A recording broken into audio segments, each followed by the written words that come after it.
غوث پاک کے بارے میں آتا ہے کہ 40 سال تک عشاء کے وضو سے فجر کی نماز ادا فرمائی۔ 15 سال تک میرے غوث نے، شیخ عبد القادر جیلانی نے ہر روز قرآن پاک ختم فرمایا۔ اے قادریوں، میلاد منانے والوں، 11ویں منانے والوں، میرے غوث عشاء کے وضو سے فجر کی نماز پڑھے، اور قادری کہلانے والا نہ عشاء پڑھے نہ فجر پڑھے۔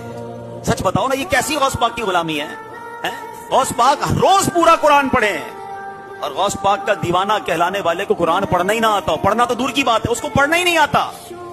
پوچھو یہ کیسی اولیاء کی محبت ہے، یہ مقام اور مرتبہ دیکھو ان کا۔ میں آج اسی لیے غوث پاک کی عبادات، آپ کے مجاہدات، آپ کی اللہ کی بارگاہ میں گریہ بازاری، یہ اس لیے بیان کرنے آیا ہوں کہ محبت ہم سب کو ہے غوث اعظم سے، مگر ان کے فٹ اسٹیپ پر، ان کے نقش قدم پر کون چلنے کے لیے تیار ہے؟ کیا صرف لنگر کھانا، 11ویں منانا، نعرے لگانا، یہی غوث پاک سے محبت ہے؟ نہیں میرے پیارے اسلامی